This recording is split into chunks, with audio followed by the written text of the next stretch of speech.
Haris Azhar, terdakwa pencemaran nama baik terhadap Luhut Binsar Panjaitan, memberikan penjelasan terkait minta saham Freeport. Menanggapi sidang yang berlangsung hari ini, Haris pun membantah jika ia meminta saham ke Luhut. Berawal dari jaksa penuntut umum menanyakan soal seberapa dekat antara Luhut dengan Haris Azhar. Luhut kemudian mengungkapkan bahwa dirinya dan Haris kerap bertukar pesan elektronik melalui WhatsApp. Bahkan pada Maret 2021 yang lalu, Haris disebutnya meminta bantuannya untuk mengurus saham di Timika, Papua. Haris pun membenarkan dirinya mengontak Luhut. Namun hal itu bukan untuk meminta saham, melainkan meminta bantuan Luhut untuk memproses saham yang menjadi hak masyarakat adat yang tinggal di sekitar Freeport, Papua. Sebelumnya dalam sidang pencemaran nama baik, Luhut Binsar Panjaitan menyampaikan isi WhatsApp dari terdakwa Haris Azhar soal permintaan saham mengatasnamakan suku adat di Papua. Haris pun mengaku sebelum meminta bantuan ke Luhut, ia sudah melakukan berbagai upaya untuk membantu masyarakat adat di sana. Mulai dari tingkat bupati, namun hal itu terus-menerus gagal. Untuk itulah, maka Haris pun mencoba menghubungi Luhut atas kuasa dari masyarakat adat. Namun Luhut menyebut tak bisa memenuhi permintaan dari Haris. Nah, jadi motif bahwa saya minta saham, teman-teman bantulah karena saya sekarang digoreng-goreng di Twitter sama Eski Suyanto bahwa saya datang ketemu Luhut nggak ketemu Luhut, saya ngubungi Luhut, diminta ketemu Pak Lambok untuk mendorong perannya Menko melahirkan perda, bukan saya minta saham. Motif saya adalah satu, ini soal kepentingan publik, ya kan?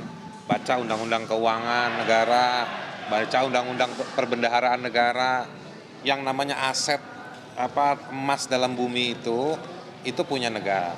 Jadi ini kepentingan publik. Itu satu.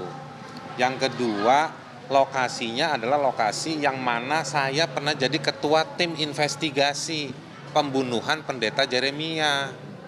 Nah, di lokasi itulah, di desanya dialah, itu masuk dalam wilayah rencana eksploitasi pertambangan tersebut.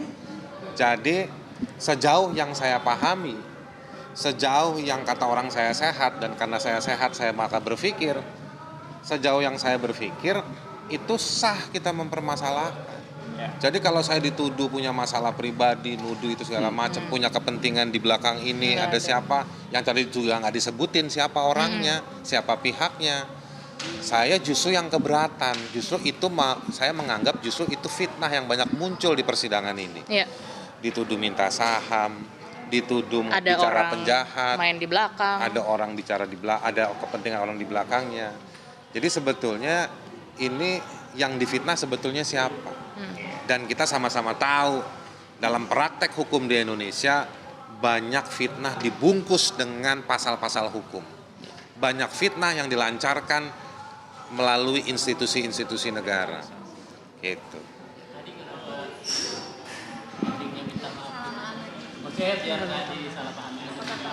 Saya salaman bahwa saya untuk menunjukkan bahwa saya nggak ada masalah pribadi sama dia. Bahwa dia menganggap saya punya masalah pribadi, itu tafsir masing-masing. Tapi saya, sejauh yang saya paham, sejauh yang saya pahami Fathia juga, nanti Fathia bisa jelaskan, saya kalau cuma salaman, apa segala macam nggak ada masalah. Tadi kan saya udah jelaskan bahwa saya bicara untuk kepentingan publik. Saya minta maaf kalau ternyata ya dalam proses kepentingan publik itu ternyata dia menganggap bahwa ada singgungan kepada dirinya atau kepada keluarganya, saya nggak ngerti. personal.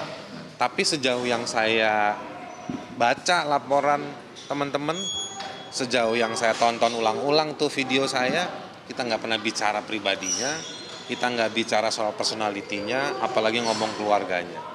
Karena yang begini adalah pekerjaan kami sudah tahu batasnya. Kami kerja advokasi HAM ini bukan baru 3 hari. Ya, saya kerja advokasi HAM dari tahun 98. Udah 25 tahun.